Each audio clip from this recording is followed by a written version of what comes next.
Circuit Court for the County of Kent is now in session. Honorable J. Joseph Rossi presiding. We are here in the case of the people of the state of Michigan versus Brian Luckett Jr., case number 23-10450FHX. This hearing is being recorded on Zoom and live streamed on YouTube. And this matter comes before the court today on Mr. Luckett's motion for a change in probation conditions, allowing him to work at a financial institution. So as an initial matter, counsel, why don't you place your appearances on the record? Scott Peterson here on behalf of Mr. Luckett. Thank you. I think Mr. Luckett's online as well. Yep, I do see Mr. Luckett present. Bonnie Pravat on behalf of the people. Very well, thank you, Ms. Pravat.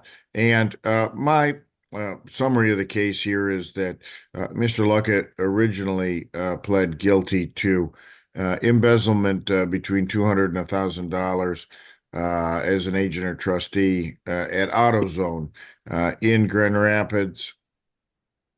There is a restitution amount here in the amount of, I think, $11,000, so it's fairly significant.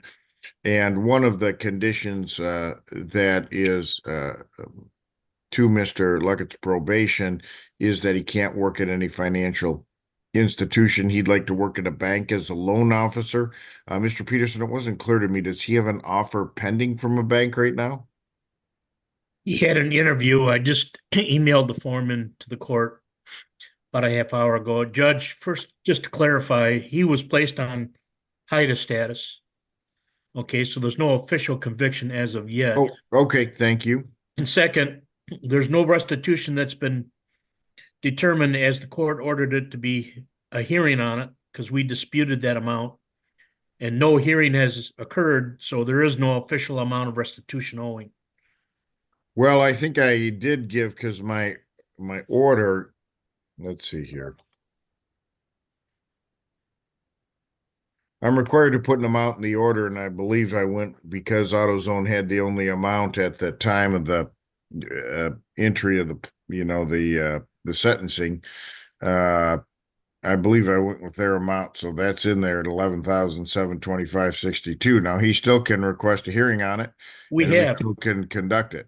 Yeah, we have requested it, and it's just not been set up. May I address that, Your Honor? Yeah, go ahead, Ms. Pravat.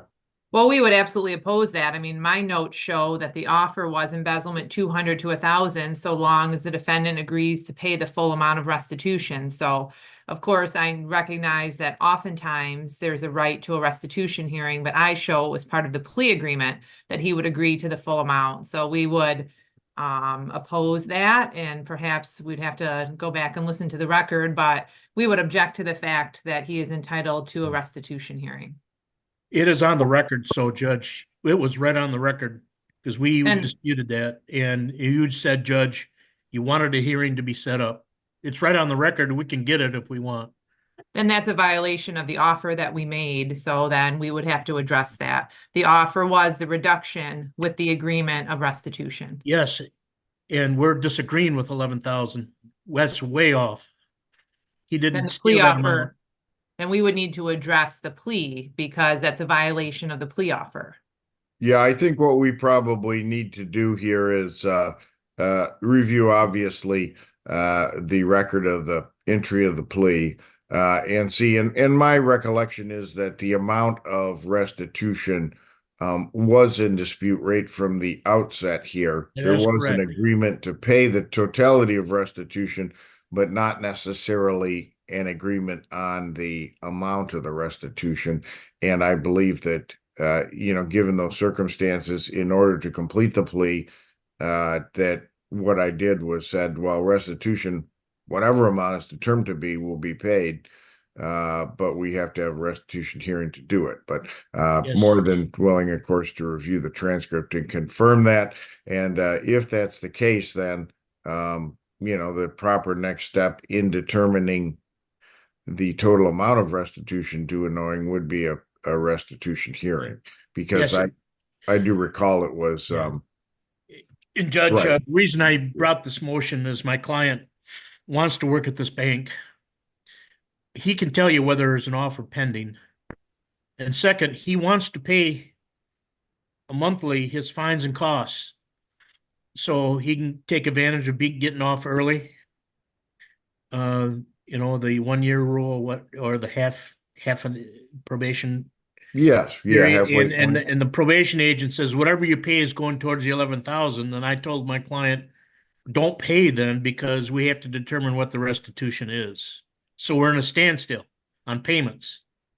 Okay, well, let's get a restitution hearing on the books, and in the context of that, Ms. Prevet, if we're going to dispute, whether or not he's entitled to a restitution hearing because that restitution was set in stone at the time of the plea or the sentence, then we can do that in that context of that restitution hearing as well. But it sounds like we better set aside a couple hours for it. I will put a restitution hearing on the book so we can get it done as part of getting this accomplished. And let me hear from Mr. Luckett. Mr. Luckett, if you would raise your right hand. Do you solemnly swear or affirm that your testimony today will be the truth and nothing but the truth? Yes, sir. Very good. What happened to your hand, Mr. Luckett? Monday I broke my wrist. I'm Ouch. trying to get to my vehicle. So yeah.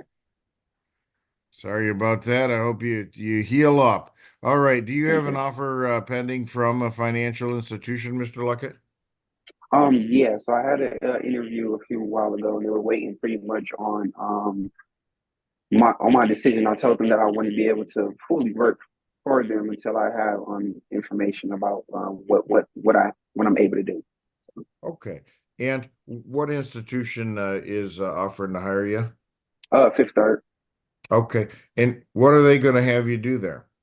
I'm supposed to be a banker, so pretty much setting up bank accounts and things like that, helping people with reaching their credit goals and all of those things. Okay, because the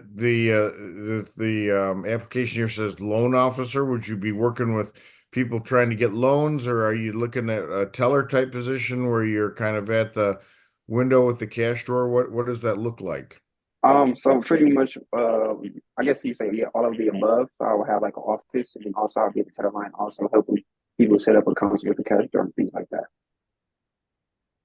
Okay. All right. And I mean, obviously the concern is, and I think the reason I added this condition to probation is, my recollection of the allegation from AutoZone wasn't that, this was a situation where you opened the cash drawer and stuck a couple $100 in your pocket, but rather you had worked out a plan where, and I can't even remember now if it was returning parts but it was somehow working within AutoZone's system, that you were able to, for at least a period of time, get away with, from per AutoZone's claim, obviously,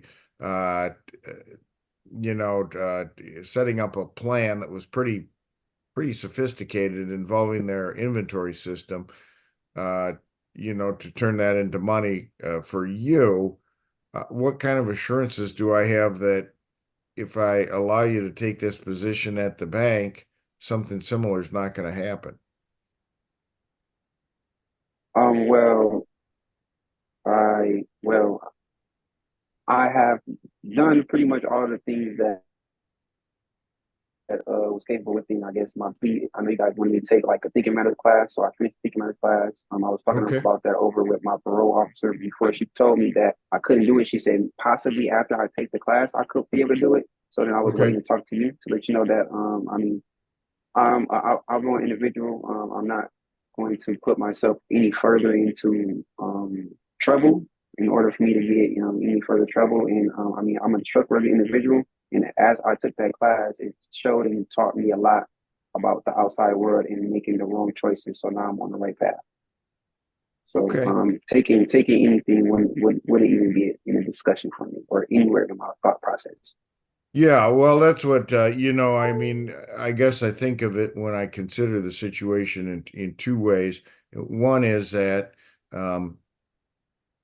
obviously, in many respects, when you work at a bank and you've got access to their records and customer accounts, in some respects financially, they give you the keys to the kingdom. But the flip side of that is, banks, even more so than AutoZone, do have systems of checks and balances where they verify that each transaction that gets executed is proper, and they do that, of course, to protect their customers and also to protect themselves, because keeping that balance accurate is their bread and butter. That's how a bank like Fifth Third keeps its doors open. So there are many more checks and balances usually in the systems of a bank. Not that people can't rip off banks, people do it all the time, but usually the bank detects it maybe even a little faster than AutoZone. But you're saying not even a consideration, you're going to do this on the up and up entirely. And that's because you learned that thinking matters, that, when you act in a certain way, it's going to have consequences. And just like you're facing a serious consequence now, they get higher and higher as you get older and older, and you get more and more, the more you get involved in this legal system and criminal justice system, the worse is the outcome for the person. So is that basically what you're saying you learned? Yes, sir. All right. Mr. Prevett, do you have any questions for Mr. Luckett? No, but I have comments. Okay, I will do a closing statement. Mr. Peterson. No, Your Honor, I would like to get to the restitution hearing as fast as we can and settle that issue. Because this guy calls me about every other day, Judge. All right, no. He called me 5 times this morning, starting at 6 a.m. Because Well, he's that's good. He wants to take care of business and put yeah, it he in wants to take care of business.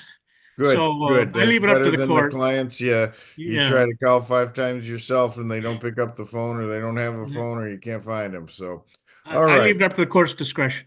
all right, very good. Ms. Prevett, what's your comment on the requested change in terms? Well, the people at this point would strongly oppose that. I mean, I struggle to understand why of all the possible places that the defendant could obtain employment, he would go to a financial institution when he has not even attempted to make his first victim even partially whole yet. No restitution has been paid. So I don't think there's been any showing that he can't find employment elsewhere, but to go first to a bank when he's on probation for embezzlement is extremely concerning as a risk to the public and to the bank and to its customers. He was just sentenced, Judge, in June. This is very early on in his probation. And respectfully, even if he's saying he's going to do everything on the up and up, I mean, we have to look to what happened before and consider that. And then it's still very early on in his probation. And again, there's been no showing that this is the only place he can get a job. I mean, my question is, why go to a bank when it is alleged and the evidence shows that he embezzled over $11,000? So the people would strongly oppose that at this point, at least while he's on HIDA probation. If he wants to consider employment at a financial institution down the road, I don't know, maybe, but it seems extremely inappropriate at this time, and too much of a risk to the bank and its customers. All right. Well, let me pose that question to you, Mr. Luckett. Why the bank instead of, going to another job where you wouldn't necessarily be accessing financial information, records, accounts day in and day out? I just feel like the bank is a place where I can professionally grow myself and utilize my tools, and I feel like this would be an opportunity for me to showcase that I am in a different environment, a different mindset, to where I can conduct myself as a young professional individual. As I said, I have, like I said, completed the classes and things like that, so I have a different mindset, a different focus than whatever I had before this case first started. So I feel like this would be an opportunity for me to showcase that I am a well put person, and that I will be able to show you and the rest of the court that I can do good. And is Fifth Third aware that you are on probation right now for an embezzlement charge? Yeah. Okay, they are, and they're willing to take that chance to hire you nonetheless, because, and remind me, Mr. Luckett, what's your, do you have some training beyond high school that qualifies you for that position? Yeah, I have some training within some finance class. I have some doing enrollment in GRCC, and also as I was going to as I'm going to Ferris, I have some of those classes as well that are putting me in that type of environment for work. Have you applied for any other positions besides the one at the bank? Um, that was pretty much it. I applied for a couple of like different factories and things like that, but the bank was the one that was considering to get me into that particular position that I need to pursue. And the reason you picked the bank is because you would like to find a position that gives you some opportunity for growth or professional development, as opposed to, for example, somewhere like cooking at Burger King, that wouldn't be necessarily in line with your professional goal. Yeah. Okay. Well, as to working at the bank, I will authorize the change in probation conditions. Now, I'll lift that condition and allow working at Fifth Third Bank. It sounds like Fifth Third's going in there with their eyes open. It's my bank, so I got an interest in them keeping their finances in order. And in my experience, they're very thorough and that they do, keep things on the up and up. It's a great opportunity for training and growth. However, I'm gonna also place faith in what you're saying, Mr. Luckett, and that you benefited from that CBT class that you took, and that you're going to not exhibit any repeat. Because I can tell you, whether it would be, $2 or $2,000 or whatever it might be, that you tried to redirect from Fifth Third to yourself or from any of their customers, they would very quickly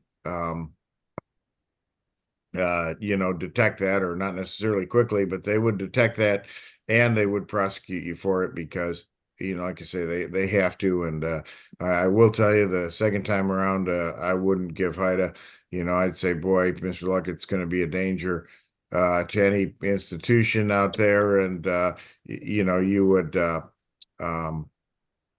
you'd suffer more serious consequences as an adult. So you're going in with your eyes open, they're going in with your eyes open. I'm willing to give it a shot here and lift that condition. As to the restitution, I will schedule a restitution hearing here. I'd ask that in advance of that hearing. I mean, it'll be a little ways out. So, Ms. Prevett, if you think that amount was, I mean, my recollection is I used the AutoZone amount and set that as the restitution in the order because the Supreme Court has said, don't say restitution like we used to say sometime, restitution to be determined or reserved at this point. They say put a dollar amount to it. The only dollar amount I had at the time was the AutoZone amount. So I put that amount in, and frankly, it's easier to reduce restitution if AutoZone comes back and says, no, it's not really 11,000, it's 1,100 or something like that. Then it's much easier to go in that direction than it is to increase restitution because, of course, then I have to have a hearing, have to have the defendant present and things of that nature. So, Ms. Prevett, if you'd inquire with the victims and see, what their proofs are, because if I recall, it was a fairly sophisticated method that they claimed that he took this money, and obviously we're going to have some records or proofs to put on at the restitution hearing in order to establish it. And so is the court going to review the record as to what the plea agreement was, or do I have to come over and listen to that? I'll review the record and make sure that the plea agreement anticipates a restitution hearing. That's my recollection of it, but Okay. I'll make sure. And if I didn't say that, if I said no, there's no, this is the amount, as a condition of the plea, if the $11,000 amount was a condition, which is not my recollection, then I will cancel the restitution hearing, and that Okay. amount will just be the restitution amount. And I'm just going off the notes. And may I say one more thing, Your Honor? Yep. And I understand the court's decision on the defense request here, but I guess my question is, how do we know the bank is aware that he's on probation for embezzlement? I mean, are we just taking the defendant's word on that? I guess that's my concern too. I mean, if the conviction is listed as HIDA, I'm not sure it would come up. So I'm just going to place one more request on the record that if the court is going to allow this employment, that the defendant would provide some proof that the bank is aware that he's on probation for embezzlement. All right, that's fair enough. And Mr. Luckett, can you provide me with a, anything, email, a note from the person that's hiring you at the bank saying we're aware of your probationary status right now in the Kent County Court? Yeah, I can do that.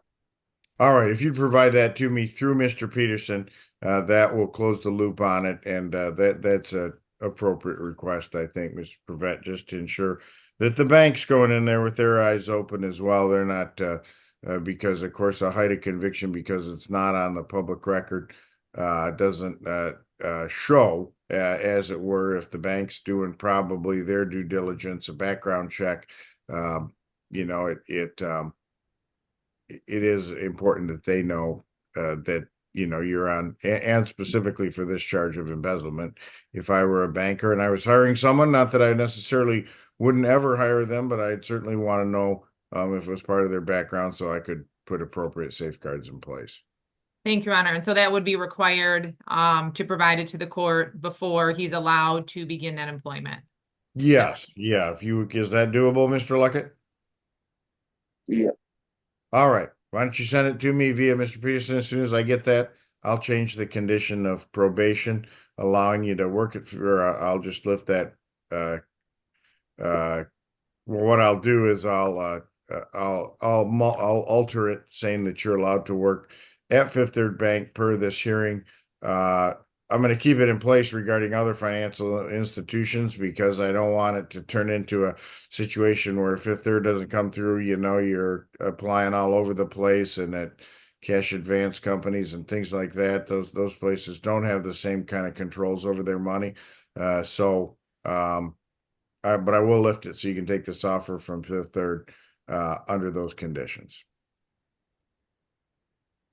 And as I said, I will set first I'll review the transcript of the plea and sentencing, and then I will set a restitution hearing. Do you want me to file an order, Judge, or are you going to do all of this? Why don't you file an order memorializing I can do it. the draft order, Mr. Peterson? Who said that they were going to do it? I can do it. Okay, that's Bonnie, my research attorney, and Okay. Emily. Bonnie's not my research attorney. Bonnie's the prosecutor. Emily's my research attorney. She volunteered to do it, so we'll generate the order since it's got several moving parts. Thank you. Thank And you. I'll make sure the probation officer knows that that is required, like a letter, an email, or confirmation from Fifth Third before that employment is acceptable. Very good. All right. Thank you all. Thank you. you. With that,